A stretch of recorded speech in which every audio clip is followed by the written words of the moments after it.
కేటీఆర్కి ఇచ్చి వస్తారు రిప్రజెంటేషన్, ఓ రోజు పోయి ఇంకోటి ఇస్తారు. అసలు దేనికి అనేది చెప్పరు. మాజీ ఎమ్మెల్యే గారు మాట్లాడారు, ఇద్దరు బక్రాలను పెడతారా అలా యాదవ్ రెడ్డిని అలా పెట్టినాడు కూడా దాంట్లో పోయి భద్రకాల అమ్మరుగుళ్ళే స్నానం చేసి వచ్చి దేనికి చేసి వచ్చినವರು అంటే తెలియదు. అలా 50 కోట్లు 70 కోట్లు తిన్నారు అంటాడు. 50-70 ఎక్కడో చూపిరా, ఎలా ఏ లెక్కలు వచ్చినాయో చూపిరంటే పడలేడు. పోరా నువ్వు తడి చేసి బట్టలు స్నానం చేసి అది పోరా రాయిందంటే బండ తట్టి పోరా అంటే పోయిండు వాడు పోయిండు స్నానం చేసుకున్నాడు. దీన్ని పట్టుకొని ఏం చేస్తాడు బీజేపీ వాడు, ఆ కుడ్డలు పట్టుకొని కట్టుకుంటా శుద్ధి చేస్తానట వీడు. వద్దులే పేర్లు అంటే బాగుండదు కానీ ఇక వీళ్ళు మొత్తం కలిపితేనే 5 కోట్లు అమ్ముడు పోలే, ఎవడు కొట్టడానికే రాలేదు.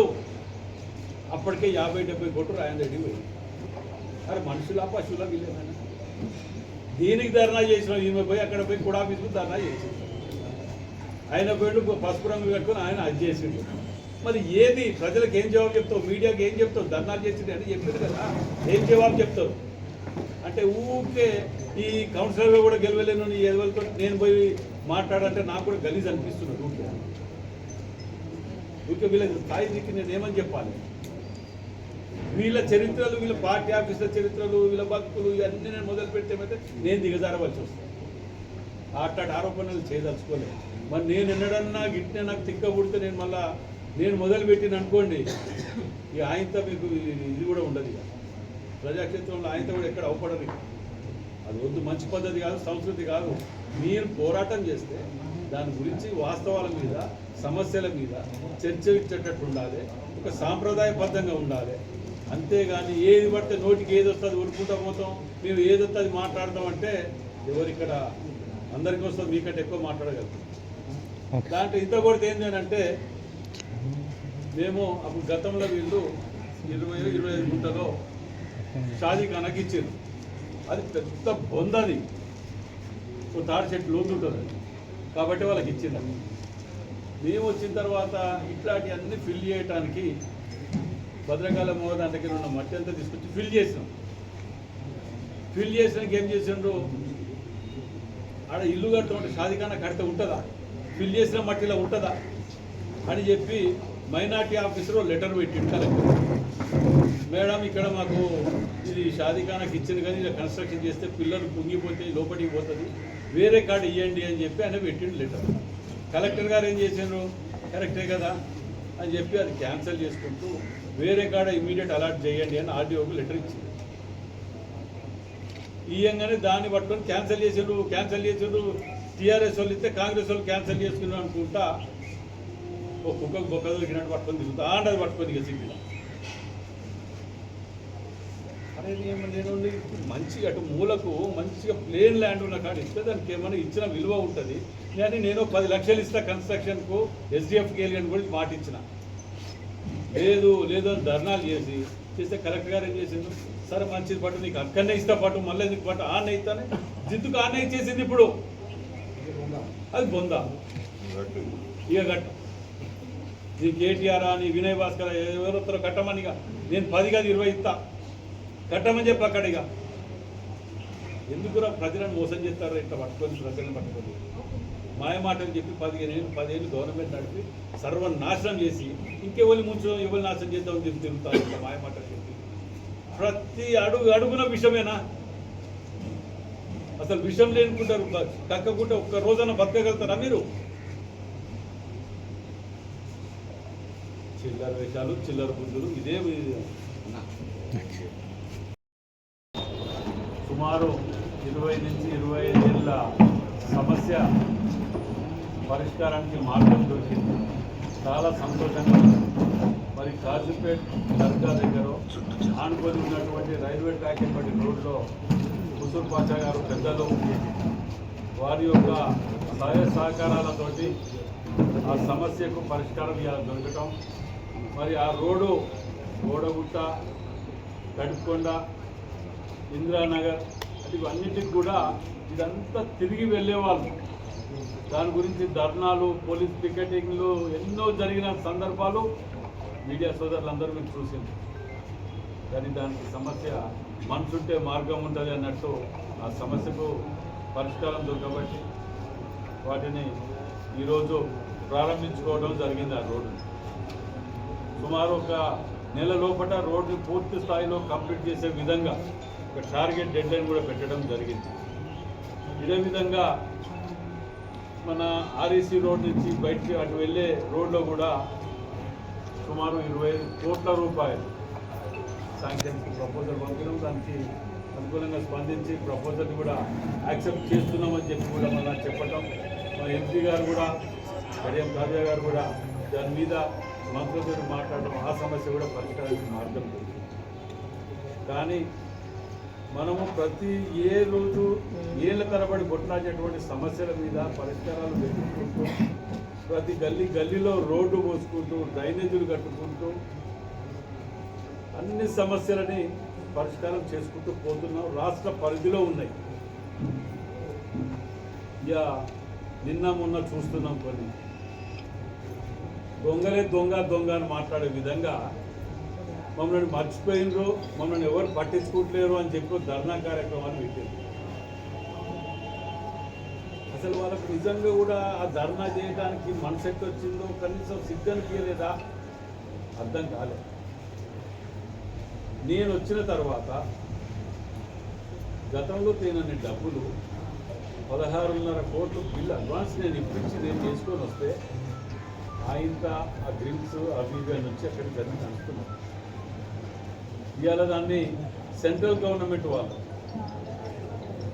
దాన్ని ఇచ్చేయటానికి కొలతల ప్రకారం వాళ్ళు ఇచ్చిన సైజ్ దాని డెమో ప్రకారమే మనం వెళ్ళాలి. అంతేగాని నేను లేకపోతే ఇంకెవరో పడిపోయి చేసేది కాదది.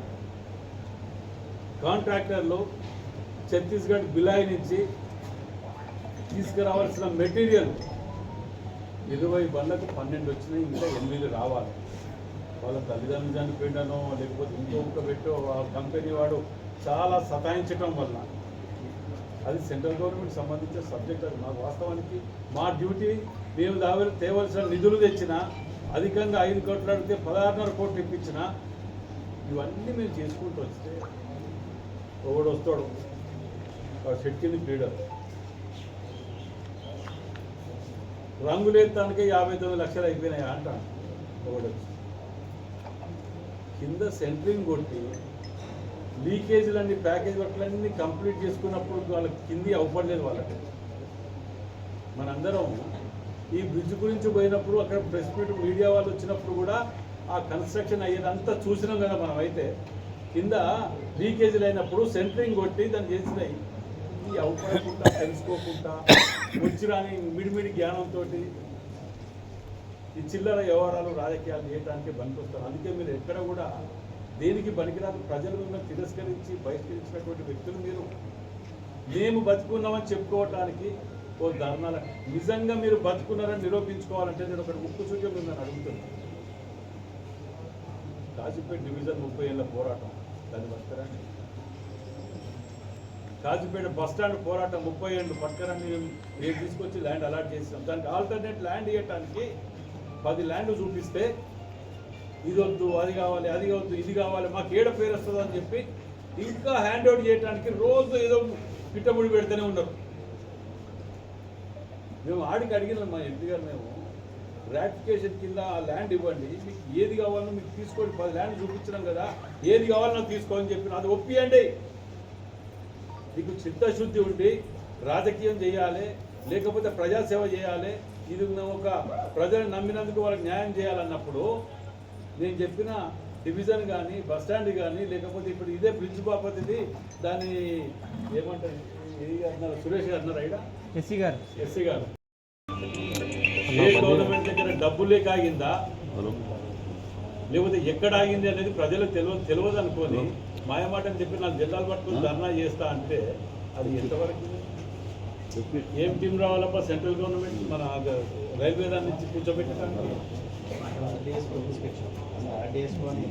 ఇన్స్పెక్షన్ తర్వాత ఇంకోటి ఏదో అన్నారు కదా మన టీం వస్తుందని ఎరెక్షన్ టీం విలాయ్ నుంచి ఎరెక్షన్ టీం ప్రైవేట్ కంపెనీ నుంచి ఉంటుంది. అది గవర్నమెంట్ ఛత్తీస్గఢ్లో వాళ్ళదే ఉంటుంది, సెంట్రల్ గవర్నమెంట్ వాళ్ళదే ఉంటుంది. నేను 12 ట్రక్కులు తెప్పించి పెడతా, 8 రావాల్సిన వాటికి పైసా అంత కాంట్రిబ్యూషన్ ఉండదు, అసలు దాని గురించి పట్టింపే ఉండదు. మేము ఆఖరికి మీకు ఇలా చెప్తున్నాం, వారం రోజుల కింద 7వ తారీఖు టికెట్ బుక్ చేసుకున్నారు. ఎవరు తెలుసా మీకు? అధికారులతో మీకు కాకపోతే లీవ్ పెట్టండి, కాంట్రాక్టర్లు మీరు అందరు కలిసి అక్కడ కూర్చోండి, ఆ కంపెనీ ముందు వాళ్ళ దగ్గర కూర్చోండి అని చెప్తే ఈ 7వ తారీఖు పోతున్నారు ఆడ కూర్చోవటానికి. మేము ప్రతి మినిట్ మేము ఆర్గనైజ్ చేస్తా అంటే మీ తిరిగి ఏమన్నా గుళ్ళల మీద పడి రామాలయాలను దోపిడీ చేసుకొని తింటామా? మీ తిరిగి ఏమన్నా లీకేజ్ పేపర్లు అమ్ముకొని బతుకుతామా? సిగ్గనిపించట్లే. అంటే మీకు ఏమి చెప్పాలో ఏమి చేయాలో అభివృద్ధి చూసి ఎక్కడ పేరు వస్తుందో రాజేందర్ రెడ్డికి, కాంగ్రెస్ పార్టీకి వస్తుందో అనే ఆలోచనతోటి ఈ చిల్లర వ్యవహారాలకు దిగదారుతున్నారు. ఓ రోడ్డు మీద కూర్చొని మొత్తుకుంటారు. అంటే వీళ్ళు చేసే దొంగతనాలు, పేపర్ లీకేజీలు, అయోధ్య గుడిలో దోపిడీ చేసిన, ఈ దేవుని పేరు చెప్పుకొని దోపిడీ చేసి అన్నీ మర్చిపోతారు అనుకుంటారు ఆ ప్రజలు. సిగ్గుసరాలు లేకుండా తిరుగుతున్నారు. ఇక్కడ మీకు అసలు నైతిక హక్కే లేదు. ఇక్కడ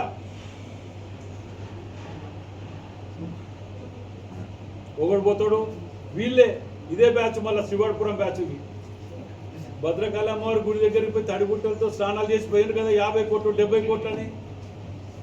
ఏది చూపించాలి కదా. ఇప్పుడు 5 కోట్లు కూడా కలెక్షన్ రాలే కదా, మరి 50-70 ఏటికి వెళ్ళిపోయినాయి.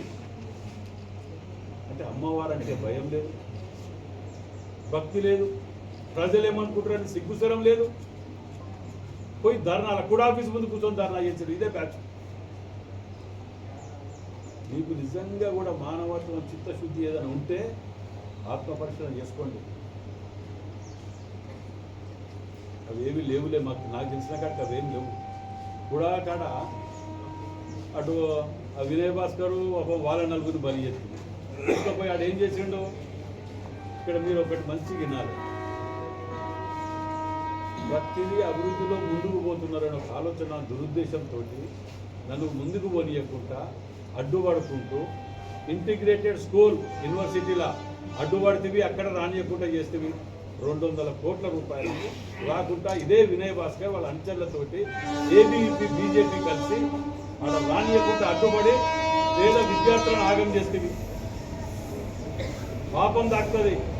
రెండోది మాడ వీధులది, అక్కడ వాళ్ళకు ఉద్యోగాలు ఇల్లు ఇస్తుంటే దానిని అడ్డుపడి దాన్ని పాపం వాళ్ళని ఎంత ఇదిగా తిప్పాలో అంత నాశనం చేసి ఆడఖరాబ్ చేస్తే మరి నువ్వు ఎక్కడ బాగు చేసింది? ఇంకా 2 3 ఉన్నాయి. పట్టణంలో ఎక్కడన్నా ఏదన్నా మంచి చేద్దామనంటే నాకు నెగేయబడుతుంది. నా ఇంటికి వస్తుందా? యూనివర్సిటీలో స్కూల్ గట్ట ఇంటికి నా ఇంటికి వస్తుందా? మాడ వీధుల కాడ అది గుడి కడితే నాకు వస్తుందా ఇంటికి? ఎందుకు ఆ దొంగ బుద్ధులు, ఎందుకు ఆ దురుద్దేశం? రోడ్డు కడదామని రోడ్డు వైండ్ చేద్దామంటే వాళ్ళని నెగేస్తాం. అసలు కరీంనగర్, ఖమ్మం చూడండి స్మార్ట్ సిటీ అంటే ఎట్టుందో. వరంగల్ని ఈ దుర్మార్గులు చేసిన కథలకు 20 ఏళ్ళు వెనుకకు పోయింది. రోడ్ల మీద మొత్తం, ఫుట్పాత్ల మీద మొత్తం దుకాణాలు, రోజు 50 దుకాణాలు వస్తున్నాయి, రోజు 50 వస్తున్నాయి. దానికి బాధ్యులు ఎవరు? నేను ఏలు పెట్టిపోయి చేద్దామని చెప్పి క్లీన్ చేస్తే వాళ్ళని ఎగేసి యూనియన్ అని చెప్తావు, నాకు కొట్టకూడదు ఉంటారా అని చెప్పి నా మీద తోలుతావు. ఏడికెళ్ళి అభివృద్ధి చేయాలి? నేను అందుకే మీ ద్వారా ప్రజలకు విజ్ఞప్తి చేయటం, రైల్వే దానికి వస్తున్నావు, ఇక్కడ చాతగా కూడా చెయ్యవు. ఒక 10 ఉన్నాయి ఇట్లా చెప్పుకుంటూ. ఇప్పటికైనా ఆలోచన చేసుకొని అభివృద్ధిలో ఏమన్నా సలహాలు సూచనలు ఉంటే మాకు ఇవ్వండి. మీకు ఎవరు గాజుపేట బ్రిడ్జ్లో ఎవరు ఏ బట్టి ఇదైందని చెప్పి కూర్చొని మాట్లాడితే మీడియా సమక్షంలో కూర్చుందాం, ఎక్కడనే మాట్లాడితే మా కార్యకర్తను అడిగినా చెప్తాడు మేము పడే కష్టం దాని మీద. మీకు తెలియక కాదు, పద్ధతి మార్చుకొని అభివృద్ధిలో సహకరించండి. లేకపోతే దీన్ని ఏదో అంటున్నారన్న ప్రజాక్షేత్రంలో శిక్షణ, అది మీకు తప్పకుండా వర్తిస్తుంది. నేను చెప్తున్నాను, ప్రజలు మిమ్మల్ని క్షమించరు. మీరు నిజంగా కూడా భయంకరమైన మోసం వరంగల్ జిల్లాకు చేస్తున్నారు. ఇదివరకే బీఆర్ఎస్ వాళ్ళు మీరు కలిసి 20 ఏళ్ళు ఎంతో పెట్టేట్టు చేసిండ్రు. మళ్ళా ఏదో పేరు పెట్టుకొని మళ్ళీ ఆ పేరు ఈ పేరు నేను చూసిండు కదా. మీరు ఆలోచన చేయండి, టీఆర్ఎస్ బీజేపీ వాళ్ళు వరంగల్ జిల్లాకు ఏమి చేసిండ్రు ఒకటి చెప్పమనండి. ఒకడో ప్రాంతీయ తత్వాలు రెచ్చగొట్టుకుంటా సెంటిమెంట్ని అడ్డం పెట్టుకొని అధికారంలోకి వచ్చినాడు ఒకడో దేవుణ్ణి అడ్డం పెట్టుకొని దేవుణ్ణి రోడ్డు మీద వేసి దేవుని దగ్గర ఉండిలల్లా దోపిడీ చేసిన దొంగలు వీళ్ళు మేము ఇది చేసినామని చెప్పగలుగుతారా? మేము 100 చెప్తాం, మేము 100 మీకు చెప్పలేరు. మీ జీవిత కాలంలో నేను ఇంకోటి కూడా చెప్తున్నా, రాజేందర్ రెడ్డి దగ్గర తప్పు దొరకబట్టడమే కానీ మీ తరం కాదు కదా, మీ అయ్య తరం కూడా కాదు. మేము తప్పు చెయ్యం, ఒకరితోటి ఏలెత్తి చూపించుకోం, అది గుర్తుపెట్టుకోండి.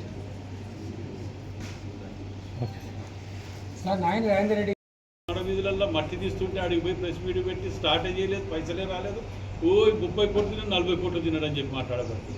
మీకు అలవాటు అయిపోయి ఆ తినటం కమిషన్లకు అలవాటు పడిపోయి అభివృద్ధిని విస్మరించి ఇన్ని దుర్మార్గాలు చేసిన అందుకే ప్రజలకు మీ ద్వారా విజ్ఞప్తి చేస్తాను, ఇలాంటి అభివృద్ధి నిరోధకులని జిల్లా బహిష్కరణ చేయండి ప్రజలారా. దయచేసి మీ కళ్ళకు అవపడుతున్నది, గతం ఏమున్నది, ఇప్పుడు ఏం జరిగింది అనేది మీ కళ్ళకు కొట్టొచ్చినట్టు నేను 2.5 సంవత్సరాల్లో ప్రూవ్ చేసుకోగలిగిన. మీరేం చేశారు? 10 ఏళ్ళల్లో కలిసి సంసారం చేశారు కదా బీజేపీ బీఆర్ఎస్. ఎయిర్పోర్ట్ పర్మిషన్ తెచ్చినావా? కనీసం ఎయిర్పోర్ట్కు పర్మిషన్ తేకపోతుంది కదా. 20 ఏళ్ళ సమస్య, ఈ సమస్యను పరిష్కారం చేయలేని మీరు అభివృద్ధి గురించి మాట్లాడే హక్కు ఉన్నదా మీకు? మేము వచ్చిన 2.5 ఏళ్ళల్లో బతిలాడుకోనో ఉల్గరించుకోనో మేము ఈ సమస్య పరిష్కారం చేస్తాం. మీరు ఎందుకు చేయలేకపోయినారు? ఎన్ని ఊర్లకు ఉపయోగపడే సమస్య ఇది. షాయంపేటలో పోయి చూడండి, కాజీపేట అంటే కాజీపేట ఇప్పుడు కొత్తగా అసలు నాకు అందరు కాజీపేట వాడతాను, ఎందుకో నాకు అర్థం కాదు ఈ మధ్యలో. వీళ్ళకి ఎక్కలేని ప్రేమ పొంకొత్తాంది కాజీపేట మీద. ఇదివరకు కేవలం అమర నిరాహార దీక్షలని ఈ స్ట్రైకులు ఆ స్ట్రైకులని పెట్టి కేవలం ఓట్ బ్యాంక్గా వాడుకొని అభివృద్ధిని ఖతం చేసిన వాళ్ళు వీళ్ళు. అసలు కాజీపేటలో పివి రంగారావు గారు కాంగ్రెస్ పార్టీ చేసిన అభివృద్ధి తప్ప వీళ్ళు చేసిన ఏమన్నా ఉన్నాయా? అభివృద్ధి అప్పుడు చేసినా అని వీళ్ళు ఖతం చేశారు. అది కూడా హాస్పిటల్ కాడికి వెళ్ళి మొదలు పెడితే స్కూలు అన్ని ఖతం చేశారు. మళ్ళీ మేము ఒక్కొక్కటి ఇవాళ పోలీస్ స్టేషన్కి వెళ్ళి సో మెనీ రోడ్డు చూసుకోండి, హ్యాబిట్స్ రోడ్ ఉన్నట్టున్నది. ఇవాళ ఒక్కొక్కటికి ఎస్సీ కాలనీలలో కానివ్వండి ఒడ్డ గంత దూరం ఎందుకు? వినయ్ భాస్కర్ వచ్చి ఇక్కడ సిటీలో ఓ మొత్తుకుంటాను కదా, ఆయన ఉన్న ఒడ్డ పెళ్లిలా నువ్వు 10 ఏళ్ళు కాదు 15 ఏళ్ళలో చేయలేంది 2.5 సంవత్సరాలు నేను చేసినాడ. ఇక బీజేపీ వాళ్ళు అంటే వీళ్ళ అసలు పిచ్చోళ్ళ వీళ్ళని ఎర్రగడ్డలో పెట్టేస్తే అయిపోతుంది. దేని మీద పోరాటం చేయాలి, దేని మీద చేసుకుంటే తెస్తలేదు.